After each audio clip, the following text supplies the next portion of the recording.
ನಮ್ಮ ದೇಶದಲ್ಲಿ ದಿಸದಿಂದ ದಿಸಕ್ಕೆ ಬಾಡಿಗೆ ಜಾಸ್ತಿ ಆಗ್ತಾ ಇರೋದ್ರಿಂದ ಮುಂದೆ ಎಷ್ಟೋ ಜನ ಬೀದಿಗೆ ಬರಬೇಕಾಗುತ್ತೆ. ಆಕ್ಚುಲಿ ನಮ್ಮ ಇಡೀ ಎಕನಾಮಿನೇ ನಿಂತಿರೋದು ಈ ಬಿಸ್ನೆಸ್ ಮೇಲೆ, ಅದರಲ್ಲೂ ಈ ಸಣ್ಣ ಪುಟ್ಟ ವ್ಯಾಪಾರಿಗಳ ಮೇಲೆ.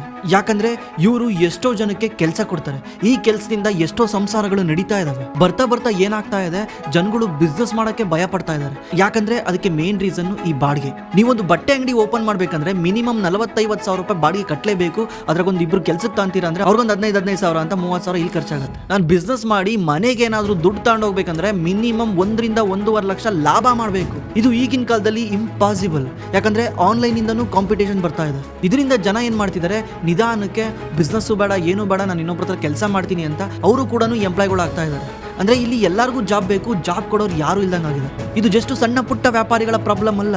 ರೀಸೆಂಟ್ಲಿ ಝಾರಾ ತನ್ನ ಮುಂಬೈ ಸ್ಟೋರ್ನ ಕ್ಲೋಸ್ ಮಾಡಿದೆ. ಯಾಕಂದ್ರೆ ಅಲ್ಲಿ ಕಟ್ತಿರೋ ಬಾಡಿಗೆಗೂ ಆಗ್ತಿರೋ ವ್ಯಾಪಾರಕ್ಕೂ ಒಂದಕ್ಕೊಂದು ಸಂಬಂಧ ಇಲ್ಲ ಅಂತ. ಇದೇ ರೀತಿ ನೀವೇ ರೋಡ್ಗಳಲ್ಲಿ ನೋಡ್ಬೋದು, ಎಷ್ಟೋ ಅಂಗಡಿಗಳು ಕ್ಲೋಸ್ ಆಗಿದಾವೆ, ಅಲ್ಲಿ ಬಾಡಿಗೆಗೆ ಯಾರು ಬರ್ತಾ ಇಲ್ಲ. ಆದ್ರೆ ಓನರ್ಗಳು ಬಾಡಿಗೆನ ಕಮ್ಮಿ ಕೂಡ ಮಾಡ್ತಾ ಇಲ್ಲ. ಇದೇ ರೀತಿ ಕಂಟಿನ್ಯೂ ಆದ್ರೆ ಎಷ್ಟೋ ಜನ ಜಾಬ್ ಇಲ್ದಲೆ ಬೀದಿಗೆ ಬರ್ಬೇಕಾಗತ್ತೆ. ಇದ್ರ ಬಗ್ಗೆ ನಿಮ್ಗೇನ್ ಅನ್ಸುತ್ತೆ?